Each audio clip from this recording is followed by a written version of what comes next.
Hello बच्चों, कैसे हैं आप लोग? अच्छे होंगे। मैं डॉक्टर लकी आहूजा स्वागत करती हूँ आप सभी का हिस्ट्री 360 डिग्री के इस ऑनलाइन प्लेटफॉर्म पर। तो मैं क्या पढ़ाती हूँ, सबसे पहले आप ये पूछेंगे। तो मैं शिक्षा मनोविज्ञान या एजुकेशनल साइकोलॉजी पढ़ाती हूँ और आपके एग्ज़ाम में यानी ग्रेड 1 में दो पोर्शंस हैं जो कनेक्टेड है साइकोलॉजी से, एजुकेशनल साइकोलॉजी से। पहला पोर्शन आता है आपके पेपर 1 में, ठीक है। पेपर 1 में किस नाम से आता है? इसी नाम से आता है, एजुकेशनल साइकोलॉजी, ठीक है। शिक्षा मनोविज्ञान नाम से ये आपका पोर्शन आता है। यहाँ पर्टिकुलर सिलेबस मेंशन है आपको, हम उस सिलेबस को पूरा कवर करेंगे। क्वेश्चंस का क्या रहता है, तो 8 to 10 मार्क्स का वेटेज आपको यहाँ मिलेगा। 4 से 5 क्वेश्चन आपको देखने को मिलते हैं इस वाले पोर्शन से, ठीक है। देन सेकेंड जो पोर्शन हम कवर करेंगे वो है पेडागोजी एंड आईसीटी।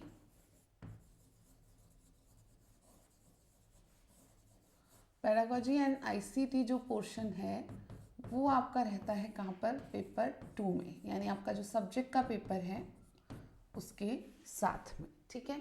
अब ये जो पेपर 2 है यहाँ पर कितना वेटेज है, सबसे पहले यही बात आप पूछेंगे कि आप जो पढ़ा रहे हो उसका कितना इम्पॉर्टेंस है। ऑल्दो हर टॉपिक अपने आप में इम्पॉर्टेंट है, सबका अपना अपना वेटेज है, बट इसका अच्छा खासा वेटेज है। अराउंड 10 क्वेश्चंस आपको देखने को मिलते हैं, यानी 20 मार्क्स आपके पेडागोजी एंड आईसीटी के रहते हैं, ठीक है।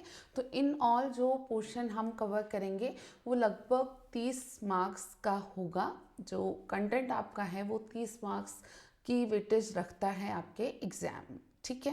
अब पहली चीज़ कि मैम आपका क्या तरीका रहेगा, कोर्स हम किस प्रकार से करेंगे वो डिस्कस कर लेते हैं और फिर हम थोड़ा सा सिलेबस डिस्कस कर लेंगे दोनों पोर्शंस का, ठीक है।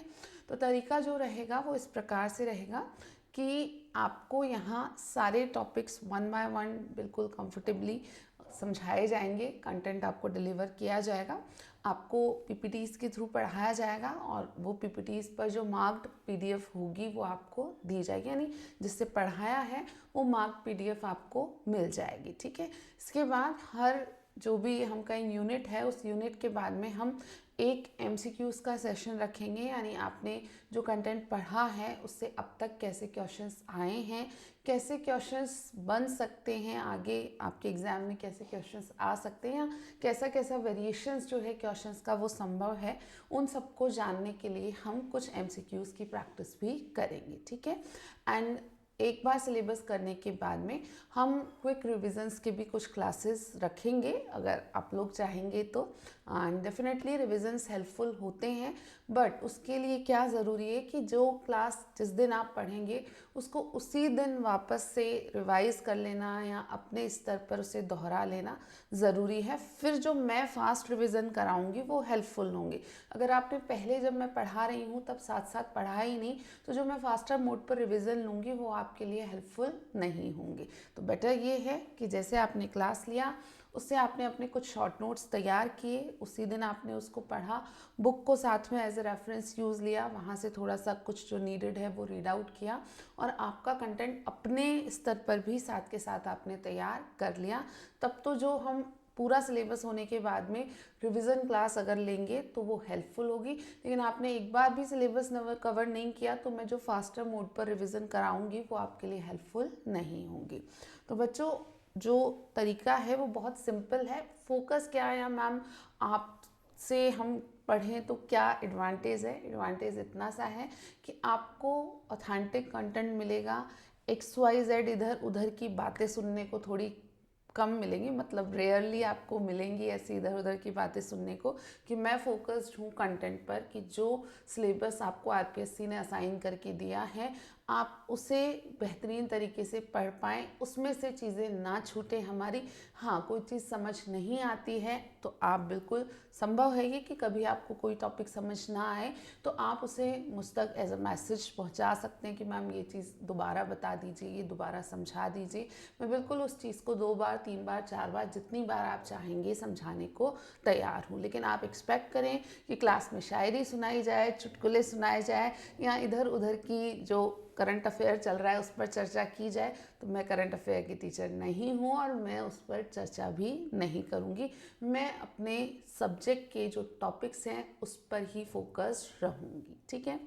तो जो बच्चा एक्चुअल में इन 30 मार्क्स को गेन करना चाहता है, इन 30 मार्क्स के लिए फोकस्ड है कि नहीं मुझे इनका कंटेंट बेस्ट तरीके से पढ़ना है, वो बिल्कुल यहाँ पढ़ सकता है, चीज़ों को बहुत अच्छे से समझ सकता है। थोड़ा सा आप अपने स्तर पर पता कर सकते हैं कि हाँ मैम ने अब तक जो पढ़ाया है बच्चों को उनका क्या आउटपुट रहा है, वो आपकी अपने लेवल की रिसर्च होनी चाहिए, उस बारे में मैं नहीं कहना चाहूँगी कुछ भी। तो चलिए अब हम पेपर 1 का जो आपका सिलेबस है एजुकेशनल साइकोलॉजी का, शिक्षा मनोविज्ञान का, उसको डिस्कस करते हैं। देखिए सबसे पहले टॉपिक दिया है nature, scope and implication for effective teaching. शिक्षा मनोविज्ञान, प्रकृति, क्षेत्र तथा प्रभावी शिक्षण के निहितार्थ। तो सबसे पहले आपको इस विषय की जो बेसिक नॉलेज है वो लेनी है, या किसी भी विषय को जब हम पढ़ते हैं तो उसका हमें परिचय लेना होता है, कुछ चीज़ें समझनी होती है, वही आपको यहाँ करना है। तो एज अ सब्जेक्ट शिक्षा मनोविज्ञान क्या है, अब क्योंकि ये एक ब्रांच है साइकोलॉजी की या मनोविज्ञान की एक शाखा है, तो थोड़ा सा हमें मनोविज्ञान को भी समझना होगा कि मनोविज्ञान क्या है। तो जो हमारा क्लास शुरू होगा इस सिलेबस के अकॉर्डिंग वो यहाँ से शुरू होगा कि व्हाट इज़ साइकोलॉजी, साइकोलॉजी में क्या पढ़ा जाता है। एंड देन हम बात करेंगे शिक्षा मनोविज्ञान क्या है, इस विषय की प्रकृति कैसी है, नेचर कैसी है, क्योंकि हर सब्जेक्ट की अपनी अपनी नेचर होती है। तो हम इस विषय की प्रकृति की चर्चा करेंगे। फिर हम बात करेंगे स्कोप की, क्षेत्र की। तो बेसिकली किसी भी विषय का क्षेत्र कैसे निर्धारित होता है, तो वो ऐसे निर्धारित होता है कि उस विषय में किन किन चीज़ों को सम्मिलित किया जाता है। तो इस विषय में यानी शिक्षा मनोविज्ञान में क्या क्या चीज़ें शामिल हैं ये हम चर्चा करेंगे। तो किस चीज़ का इसमें अध्ययन किया जाता है, जो कुछ भी है उस सब की चर्चा हम करेंगे, ठीक है। क्षेत्र के बाद लास्ट में यहाँ दिया है प्रभावी शिक्षण के निहितार्थ। तो शिक्षा मनोविज्ञान वास्तव में कैसे अध्यापकों के लिए आवश्यक हो जाता है या क्या भूमिका निभाता है ये अध्यापकों के लिए। तो एक अध्यापक चाहता है, कोई भी अध्यापक है तो वो चाहता है कि वो प्रभावी शिक्षण कर पाए, वो इफ़ेक्टिव टीचिंग दे पाए अपने बच्चों के लिए, क्योंकि effective teaching leads to effective learning. जब प्रभावी शिक्षण होगा तो वास्तव में प्रभावी अधिगम की संभावना बढ़ जाती है। तो प्रभावी शिक्षण के लिए शिक्षा मनोविज्ञान क्या कर सकता है, तो एक अध्यापक के लिए शिक्षा मनोविज्ञान क्या भूमिका निभा सकता है। अब इसी चीज़ को पहले लिखा हुआ था कि शिक्षण अधिगम में शिक्षा मनोविज्ञान की भूमिका, ठीक है, या हम कहें कि अध्यापकों के लिए शिक्षा मनोविज्ञान की भूमिका, इसको अब उन्होंने इस तरीके से लिख दिया है। सिलेबस जो बनाने वाले हैं उन्होंने लिख दिया है प्रभावी शिक्षण के निहितार्थ या इम्प्लीकेशंस फॉर इफेक्टिव टीचिंग। तो कैसे ये सब्जेक्ट वास्तव में उपयोगी है या प्रैक्टिकली यूज़फुल है टीचर्स के लिए, ट्रेनी टीचर्स के लिए, ये सारी चर्चा भी हम क्लास में करेंगे। तो ये आपकी फर्स्ट यूनिट हुई। आफ्टर दैट जो सेकेंड यूनिट यहाँ दिया है वो संबंधित है विकास से, डेवलपमेंट से। यहाँ भी स्पेसिफाई कर दिया है सिलेबस को बहुत अच्छे से। तो क्या लिखा गया है कि किशोर शिक्षार्थी की, स्पेसिफिकली एडोलेसेंट लर्नर की विकास की प्रक्रिया के बारे में हमें पढ़ना है। किशोर शिक्षार्थी की शारीरिक, संज्ञानात्मक, सामाजिक, नैतिक, भावनात्मक और भाषाई विकासात्मक विशेषताएं और शिक्षण अधिगम पर इसका प्रभाव। वास्तव में जो लोग ढंग से पढ़ा रहे थे पहले से सिलेबस को, वो ये सब ऑलरेडी पढ़ा रहे थे। ऑल्दो पहले सिलेबस में ये सारे टर्मिनोलॉजी मेंशन नहीं थी, ठीक है, इतना क्लियरली मेंशन नहीं था। वहाँ पर अधिगमकर्ता, किशोर अधिगमकर्ता का विकास लिखा गया था। अब इसे इन्होंने बिल्कुल स्पेसिफाई कर दिया है कि विकास में भी आपको कौन कौन सी विशेषताओं को पढ़ना है या किस किस क्षेत्र के विकास की चर्चा हमें करनी है।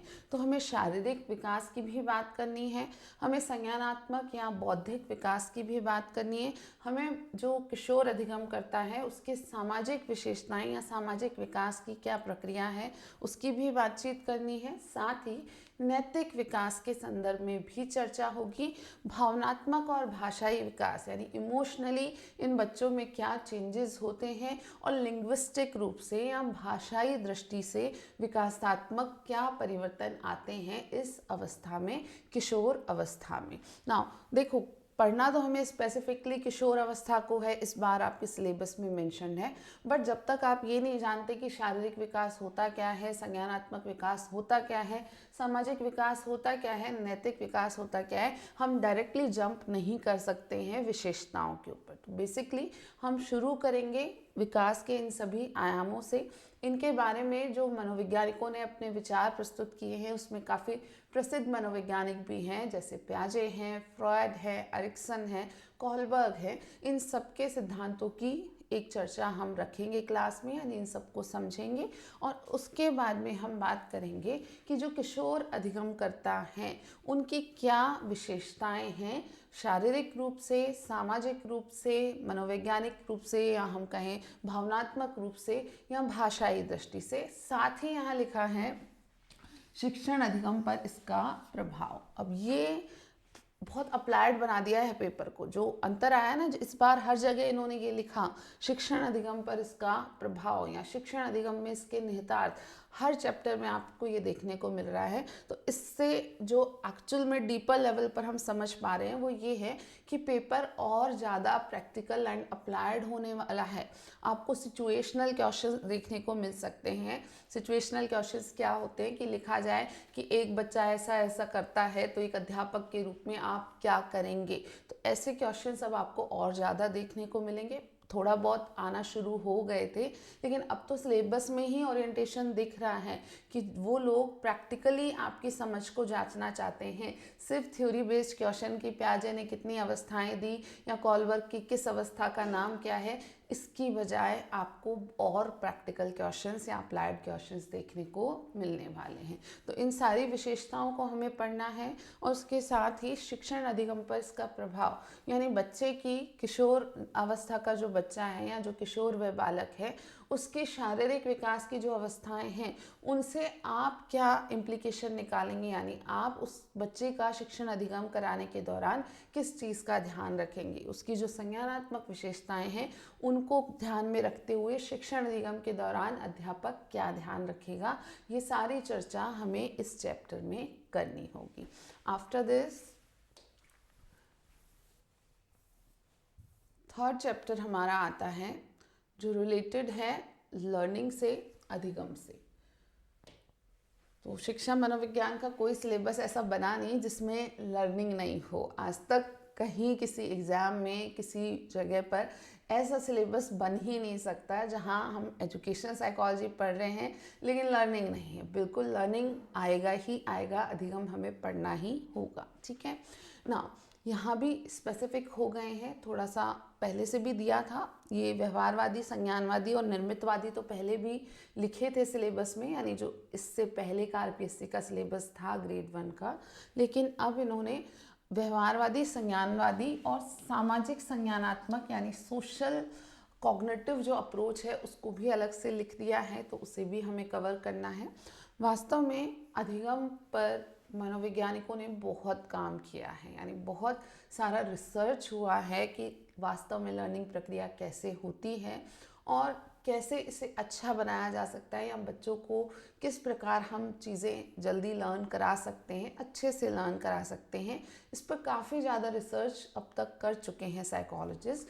तो अब हमें यहाँ क्या पढ़ना है या हमें पढ़ने को क्या दिया गया है, तो अधिगम के व्यवहारवादी, संज्ञानवादी, सामाजिक संज्ञानवादी और निर्मितवादी, ये 4 अप्रोचेस या 4 उपागम हमें पढ़ने हैं।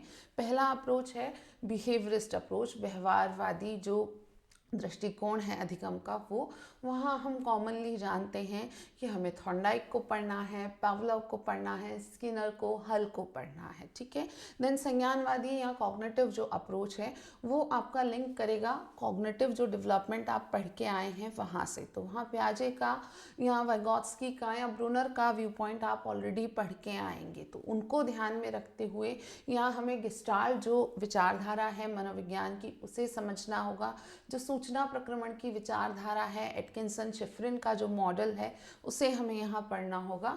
फिर जब बात आती है सामाजिक संज्ञानवादी अप्रोच की या सामाजिक संज्ञानात्मक अप्रोच की, सोशल कॉग्निटिव अप्रोच की, तो यहाँ स्पेसिफिकली हम अल्बर्ट बैंडोरा की बात करते हैं कि बैंडोरा ने जो अपना विचार दिया अधिगम का, वो क्या कहता है या उनका रिसर्च किस प्रकार का था और वो अधिगम के बारे में क्या बताते हैं। एंड सबसे मॉडर्न अप्रोच जो है वो है कंस्ट्रक्टिविस्ट अप्रोच, निर्मितवादी उपागम।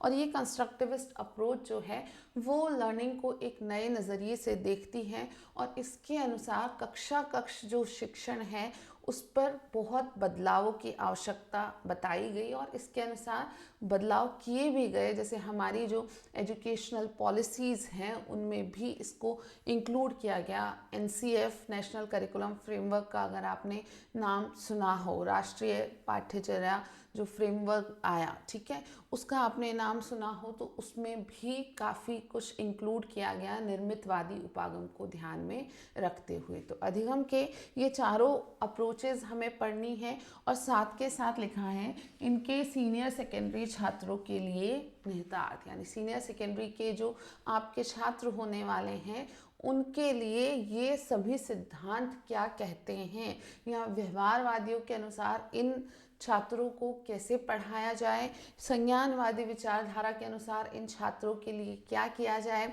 सामाजिक संज्ञानात्मक विचारधारा के अनुसार ये जो बच्चे हैं आपके सीनियर सेकेंडरी के, इनके लिए क्या आप कर सकते हैं, और इसी प्रकार जो निर्मितवादी विचारधारा है वो क्या कहती है कि सीनियर सेकेंडरी बच्चों के लिए अध्यापकों को कक्षा कक्ष शिक्षण अधिगम किस प्रकार से करना चाहिए। ये सारी चर्चा हम क्लास में करेंगे ना। इसके बाद जो नेक्स्ट यूनिट यहाँ दिया है, 4th यूनिट है, अगेन काफ़ी प्रैक्टिकल या अप्लाइड यूनिट एंड साइकोलॉजी का सबसे लाइमलाइट में रहने वाला टॉपिक जिसको हम मेंटल हेल्थ कहते हैं, मानसिक स्वास्थ्य कहते हैं।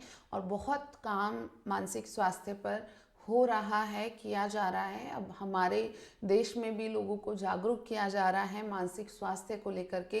कई NGOs या स्वयंसेवी संस्थाएं जो हैं वो इस बारे में काम कर रही हैं, स्कूल्स में जा कर के, कॉलेजेस में जा कर के बच्चों के मानसिक स्वास्थ्य को लेकर के वो उन्हें जागरूक कर रहे हैं। तो यहाँ हमें इसी मानसिक स्वास्थ्य के बारे में पढ़ना है।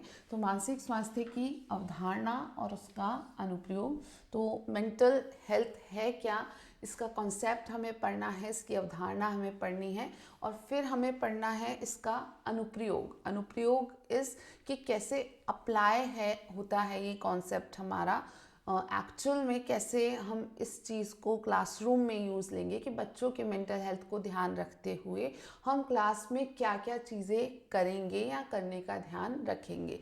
फिर है उच्च माध्यमिक या वरिष्ठ माध्यमिक विद्यार्थियों के मानसिक कल्याण के विकास हेतु रणनीतियाँ। तो क्या स्ट्रेटजीज हम यूज़ में लेंगे जो कि इन बच्चों के लिए, सीनियर सेकेंडरी के जो बच्चे हैं, उच्च माध्यमिक कक्षाओं के जो बच्चे हैं, इनके कल्याण के लिए प्रभावी होंगी। मेंटल वेलबींग, मानसिक कल्याण जिसे हम कहते हैं, उसे हम सुनिश्चित कर पाएँ, इसके लिए क्या क्या हमें करना होगा। तो अगेन काफ़ी सारी चीज़ें हम इसमें ऐसी पढ़ेंगी जो प्रैक्टिकली जब आप कक्षाओं में जाएंगे तो उन्हें करने में सक्षम होंगे कि हाँ, हम मेंटल हेल्थ के बारे में जान के आए हैं, अब हमें इस चीज़ को इंश्योर करना है कि बच्चों का मानसिक स्वास्थ्य, उनका मानसिक कल्याण जो है उसे हम सुनिश्चित कर पाएँ। आफ्टर दिस जो लास्ट टॉपिक है यहाँ पर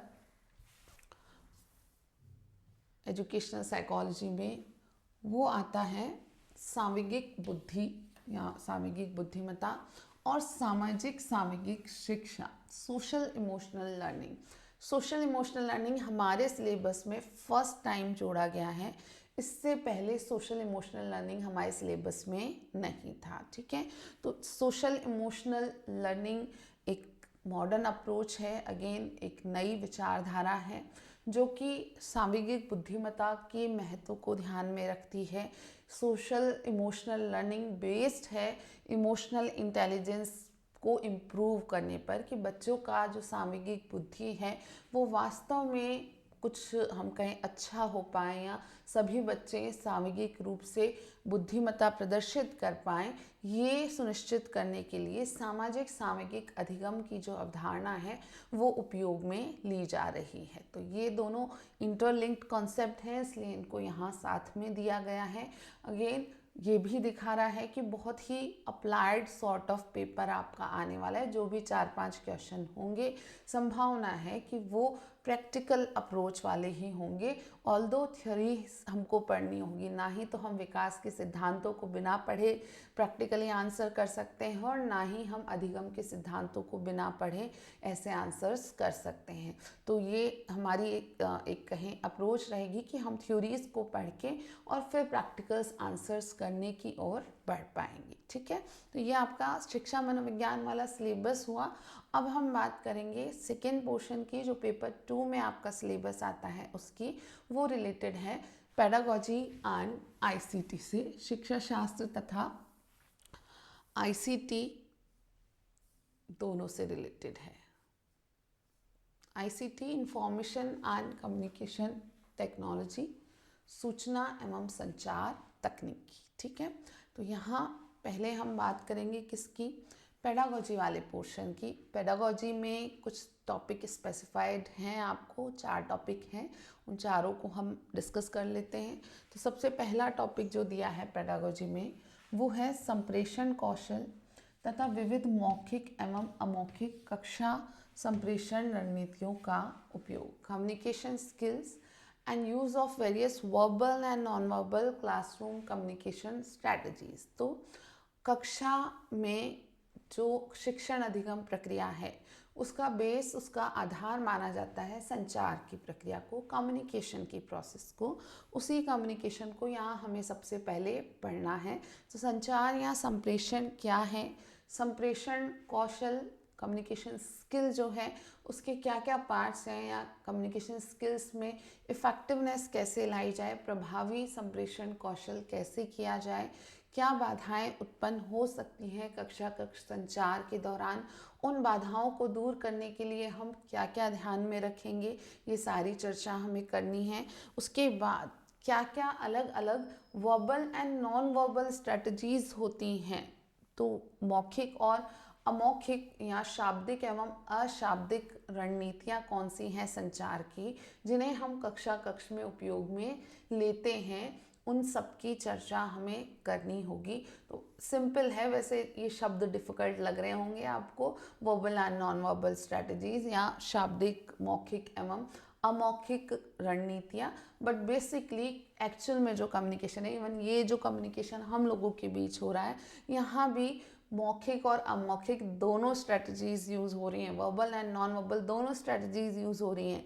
मेरे वर्ड्स जो मैं कह रही हूँ वो आप सुन रहे हैं, ये वर्बल कम्युनिकेशन है, ये वर्बल स्ट्रेटजीज है, लेकिन मेरे फेशियल एक्सप्रेशन है, मेरे हैंड्स के मूवमेंट है, मेरे फेस का जो जेस्चर है, वो सब भी यहाँ पर कुछ इनपुट दे रहा है, तो उसको हम नॉन वर्बल कम्युनिकेशन स्ट्रैटेजी में इंक्लूड करते हैं। तो जब भी आप क्लास में कम्युनिकेट करते हैं, आप प्रैक्टिकली इन दोनों स्ट्रैटेजीज का यूज़ लेते हैं। हमें इनके बारे में थोड़ा सा पढ़ना है, स्पेसिफिकली वर्बल स्ट्रैटेजीज क्या हैं और नॉन वर्बल स्ट्रैटेजीज क्या हैं, या जो मौखिक रणनीतियाँ हैं संचार की वो क्या हैं और अमौखिक रणनीतियाँ क्या हैं।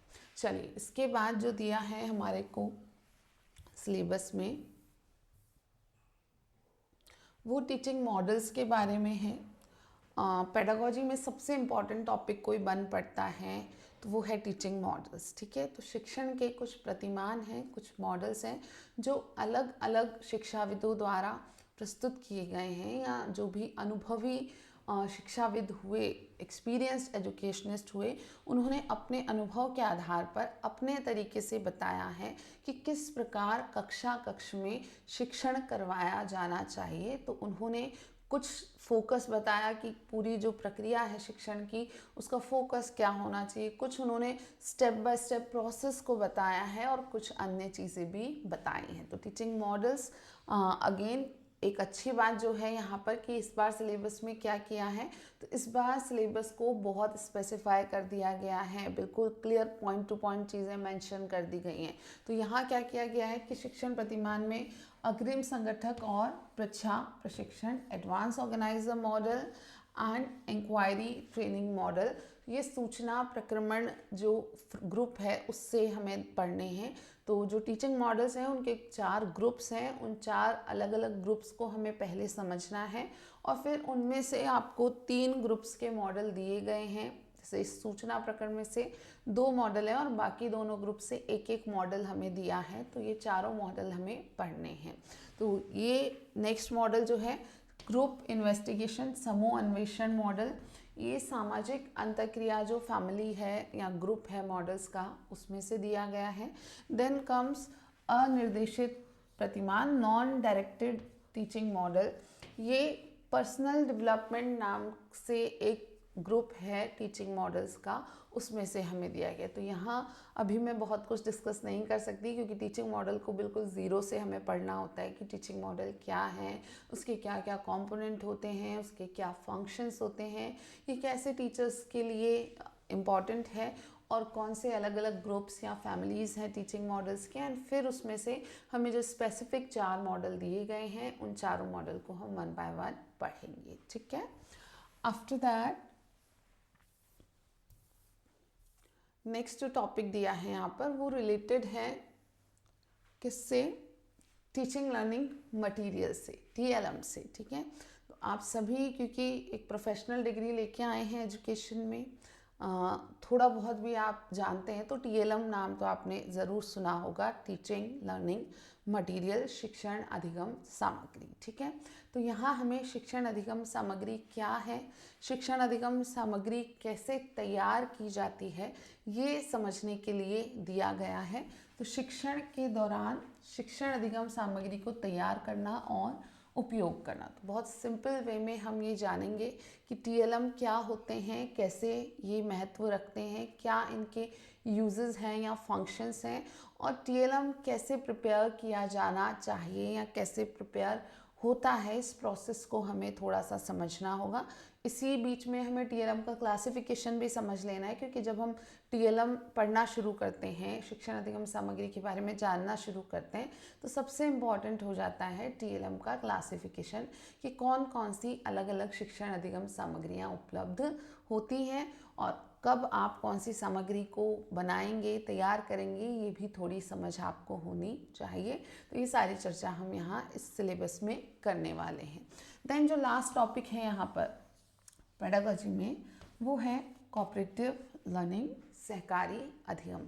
जो सबसे अच्छे क्वेश्चन अब तक आए हैं पिछले कुछ साल में, जो आपके पेपर्स हुए हैं RPSC से ग्रेड 1 के, वो कोऑपरेटिव लर्निंग से आए हैं, या सबसे अप्लाइड क्वेश्चन कहीं से पूछा गया तो वो कोऑपरेटिव लर्निंग से पूछा गया। सहकारी अधिगम क्या है, सहकारी अधिगम कैसे संपन्न होता है, और सहकारी अधिगम को संपन्न करवाने के लिए कौन कौन सी तकनीकें अब तक बताई जा चुकी हैं। तो इस मामले में भी खूब रिसर्च हुआ है, बहुत सारे लोगों ने अपना अपना एफर्ट किया है, बहुत सारी अलग अलग कोऑपरेटिव लर्निंग टेक्निक्स बताई गई हैं। वो सारी टेक्निक्स को हमें पढ़ना है, समझना है, और फिर उनको आप जब पढ़ाएंगे तो आप क्लासरूम में यूज़ भी ले सकते हैं। लेकिन उससे पहले उससे रिलेटेड क्वेश्चंस एग्जाम में आएंगे जिन्हें आपको आंसर करना है, ठीक है। ये आपका पेडागोजी का सिंपल सा सिलेबस है। आफ्टर दैट जो सिलेबस आता है वो होगा हमारे ICT का। एक minute,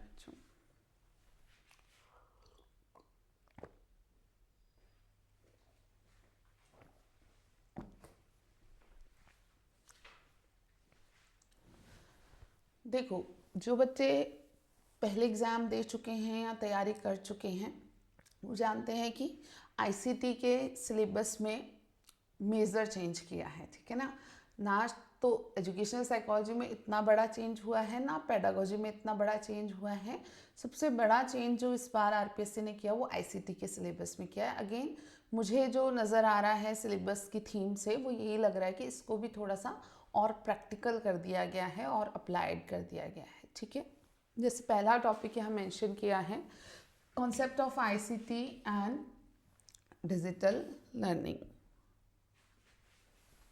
yes, concept of ICT and digital learning, ICT तथा डिजिटल अधिगम की अवधारणा।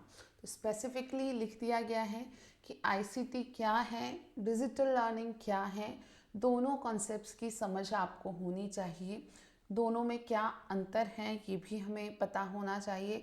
आईसीटी में क्या क्या चीज़ें शामिल हैं, उसके बेस क्या हैं, जैसे एजुकेशनल टेक्नोलॉजी एक टर्म यहाँ आती है तो वो भी हम यहाँ कवर करेंगे।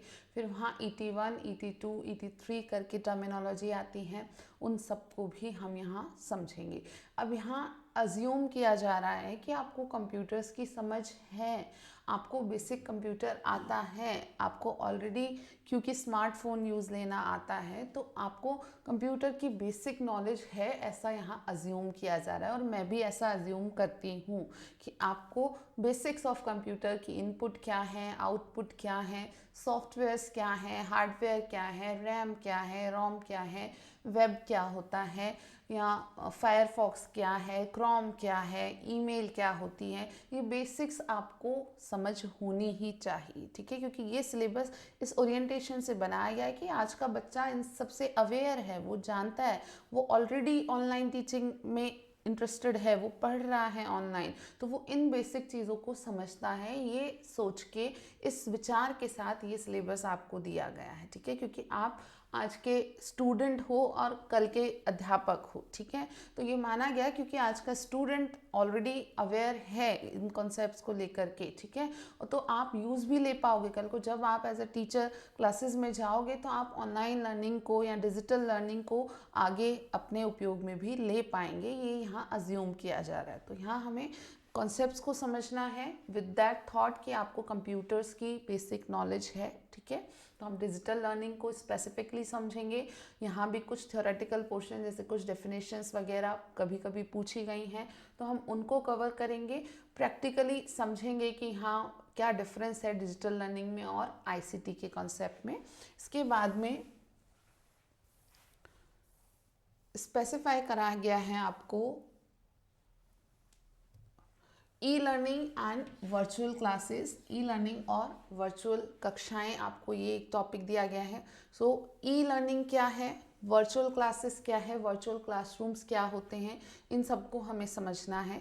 अगेन पहली बात तो ये अंतर समझना कि कहीं डिजिटल लर्निंग लिख रहे हैं, कहीं ई लर्निंग लिख रहे हैं, कहीं वर्चुअल क्लासरूम लिख रहे हैं, तो क्या ये एक ही हैं या अलग अलग जगह अलग अलग तरीके से लिख रहा जा रहा है तो अलग अलग है। तो यस, अगर हम डिजिटल लर्निंग को एक टर्म मान रहे हैं, ई लर्निंग को एक टर्म मान रहे हैं, वर्चुअल क्लासरूम्स को एक टर्म मान रहे हैं, तो इन सब टर्म्स का अपना अपना मीनिंग होता है और इनमें कुछ कुछ डिफरेंसेस है। ऐसा नहीं है कि ऑल टुगेदर अलग हैं, ये सब लिंक्ड तो हैं। डिजिटल लर्निंग से ही ई लर्निंग कनेक्टेड है, ई लर्निंग से आपका वर्चुअल क्लासरूम कनेक्टेड है, आपस में सब संबंधित हैं। बट जब हम किसी टॉपिक को एज अ कॉन्सेप्ट पढ़ते हैं तो एग्जैक्टली उसमें क्या इंक्लूड होता है ये हमें समझना होता है। तो इस सब की चर्चा हम हमारी क्लासेस में करेंगे। ठीक है, देन लास्ट में दिया है शिक्षण अधिगम और मूल्यांकन में प्रौद्योगिकी का एकीकरण, technology integration in teaching learning and assessment. तो ये टॉपिक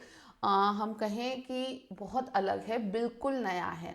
अपने जो लोग पहले से भी तैयारी कर रहे थे ऐसा कुछ भी नहीं पढ़ा है, मैं श्योर हूँ क्योंकि था ही नहीं सिलेबस में, बट अभी इसको आपको मेंशन कर दिया गया है। तो किस प्रकार टीचिंग लर्निंग और असेसमेंट में यानी शिक्षण अधिगम में और मूल्यांकन की प्रक्रिया में तकनीक का एकीकरण किया जा रहा है, यानी तकनीक का उपयोग किस प्रकार किया जा रहा है शिक्षण अधिगम में और मूल्यांकन में।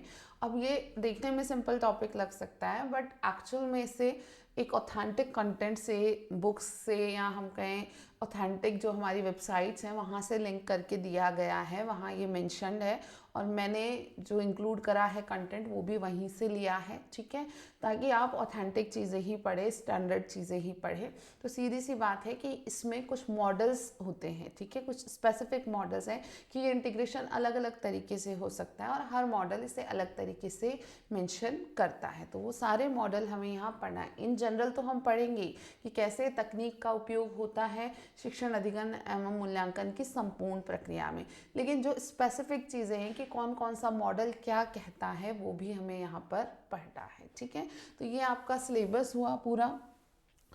अब जो एक बात मैं बताना चाहूँगी कि अब आप कहो कि ये सिलेबस हमको एज इट इज़ कहाँ मिलेगा कंटेंट, या मैम आप जो पढ़ाओगी, जो पीपीटीज बनाओगी, उस कंटेंट में चीज़ें कहाँ से आएंगी। तो सिंपल सी बात है कि यहाँ पर हम इन 2 बुक्स को ऑलरेडी लॉन्च कर चुके हैं। ज्ञान सरोवर पब्लिकेशन से मेरी ये दोनों किताबें आती हैं, हिंदी मीडियम में भी है और इंग्लिश मीडियम में भी है। तो जो बच्चे इंग्लिश मीडियम के हैं वो इंग्लिश वर्ज़न ले सकते हैं, जो बच्चे हिंदी मीडियम के हैं वो हिंदी वाला वर्ज़न ले सकते हैं।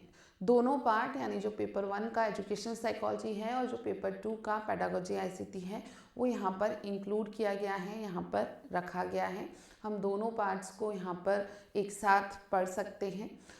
जो बच्चे कोर्स पढ़ेंगे उनके लिए तो ये सीधे सीधे ऑब्वियसली एक गाइड के रूप में साथ रहेगी कि हाँ, जो कंटेंट आपको पीपीटीज में दिख रहा होगा वो इन्हीं बुक्स से लिया है। क्यों इन्हीं बुक्स से क्यों लिया? क्योंकि इन बुक्स में जो कंटेंट लिया है वो ऑथेंटिक बुक्स से लिया है। देखो, हम लोग ये कोई फिक्शन नहीं लिख रहे हैं, ये कोई नॉवल नहीं है, ये एक एग्ज़ाम ओरिएंटेड कंटेंट होता है। ये बुक जो है वो एग्ज़ाम ओरिएंटेड कंटेंट है। तो यहाँ पर मैं कुछ अच्छे सोर्सेज का सहारा लेती हूँ, वहाँ से कंटेंट देखती हूँ, अच्छे यानी जो स्टैंडर्ड हैं, जो ऑथेंटिक हैं, ठीक है, वहाँ से कंटेंट को देखती हूँ। मेरी समझ के अनुसार मैं उस कंटेंट को कंपाइल करती हूँ, मेरी समझ के अनुसार मैं उसकी लैंग्वेज में मॉडिफिकेशंस करती हूँ और फिर आपको ये कंटेंट मिल जाता है। ठीक है, तो यहाँ मैंने अपनी इच्छा से, अपनी क्रिएटिविटी से ऐसा सच कुछ नहीं लिखा है, सीधी सी बात है। ठीक है, कि मैंने कोई नॉवल रच दिया है, मैंने कोई मैं कहूँ कि बहुत बड़ी कोई पोयम या ऐसा कुछ कंपोज कर दिया है, तो ऐसा कुछ तो है नहीं। यहाँ पर हम कंटेंट ले रहे हैं कहाँ से? अच्छे सोर्सेज से। तो ये सीधी सी बात है कि जो सोर्स हम यूज़ ले रहे हैं वो अगर अच्छा है तो कंटेंट अच्छा बन के निकलता है। ये श्योरिटी मैं आपको देती हूँ कि मैं हमेशा स्टैंडर्ड या ऑथेंटिक सोर्सेज ही यूज़ में लेती हूँ। अब वो सब्जेक्ट के एक्सपीरियंस की भी एक बात होती है कि मुझे साइकोलॉजी पढ़ते और पढ़ाते हुए आज जो समय हो गया है उससे बहुत अच्छा एक्सपीरियंस गैदर हो गया है कि हाँ, क्या अप्रोच है सिलेबस की, कैसे क्वेश्चंस पूछे जा सकते हैं, ये सब मुझे अब क्लियर है। तो यही काम अगर आप करने बैठो, आपको मैं 50 किताबें दे दूँ कि ये ऑथेंटिक किताबें हैं, ये सोर्सेज हैं, यहाँ से ही आपको कंपाइल करना है, तो आप शायद ये काम को 2-3 साल में कर पाओ। ठीक है, बट हम लोग ये काम आराम से 2 महीने में, 2 महीने 2.5 महीने में कर लेते हैं कि सिलेबस आने के 2.5-3 महीने बाद आपको बुक मिल जाती है अकॉर्डिंग टू योर सिलेबस। क्यों? क्योंकि हमारा अनुभव है इस काम को करने का। ठीक है, तो दोनों बुक्स आपके पास उपलब्ध है। इन दोनों बुक्स में से जो भी एज अ रेफरेंस आप यूज़ लेना चाहते हैं आप ले सकते हैं। जो बच्चे कोर्स पढ़ेंगे उनके लिए सिंपल सी बात है कि मैं बुक के अकॉर्डिंग चलूँगी। अगर बुक आपके पास है तो आप सीधे सीधे चीज़ें मैच कर सकते हैं कि हाँ, मैम ने क्लास में क्या पढ़ाया है, ये बुक पर कहाँ पर मेंशन है, उसको आप अच्छे से मैच करके, और जो चीज़ें मैं समझाऊंगी, बोलूँगी, उसमें से काफ़ी कुछ आपको बुक में लिखा हुआ मिलेगा। ठीक है, तो थोड़ा सा इजी अप्रोच हो जाता है आपके लिए, और इसमें साथ में बहुत सारे ऑब्जेक्टिव क्वेश्चंस भी हैं, तो आप उन क्वेश्चंस को सॉल्व करते हुए जा सकते हैं कि हाँ, अगर कंटेंट मैंने पढ़ा है, लर्निंग मैंने पढ़ा है, तो लर्निंग के क्वेश्चंस मैं सॉल्व कर पा रहा हूँ, कर पा रही हूँ या नहीं कर पा रही हूँ। ठीक है, so that is all about the class. मैं और ज़्यादा कुछ नहीं कहना चाहूँगी आप लोग को, बस इतना ही कहना चाहूँगी कि ये जो सिलेबस है आपका, ये मैं आपको इंश्योर करती हूँ कि ये जो सिलेबस है वो आपको मेरी तरफ से 100% मिलेगा। ठीक है, एंड टाइम बाउंड मिलेगा। एक चीज़ जो बताना चाहूँगी वो ये है कि हाँ, हम जैसे ही शुरू कर रहे हैं आपको टाइम बाउंड क्लासेस देंगे, बट बीच में फैब में एक गैप आएगा। मिड ऑफ फैब में 15 फरवरी को मेरे घर में शादी है, भाई की शादी है। ऑब्वियसली आप लोग समझते हैं कि एक 5-7 दिन का गैप वहाँ पर आएगा। ठीक है, तो उस गैप को मैनेज करने के लिए मैं पहले ही कुछ आपके लिए ज़्यादा क्लासेस दे जाऊँगी। तो ये नहीं होना चाहिए कि मैम अब इस दिन 5 दिन क्लास नहीं आए तो क्या करें। तो आपको जो पहले कंटेंट दिया है आप उसको पहले पूरा पढ़ लें, आप उसको रिवाइज़ कर लें, और फिर हम वापस से जैसे ही मैं फ्री होंगी उस 5-7 दिन के गैप के बाद आपका क्लासेस वापस रेगुलर कर देंगे, ठीक है।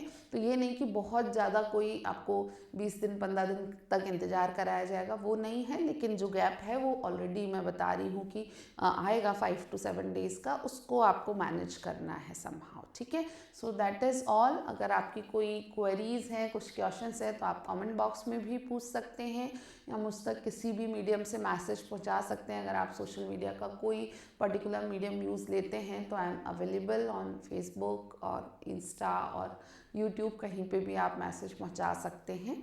सो इतना ही कहना चाहूँगी कि अगर आप एक्चुअल में इस पोर्शन को education psychology, pedagogy and ICT को 100% कवर करना चाहते हैं अच्छे से विद द बेस्ट अंडरस्टैंडिंग, तो आप बिल्कुल जुड़ सकते हैं। इतना ही मैं आज आपके लिए कहना चाहूँगी। This is all for today. Thank you, bye bye all of you.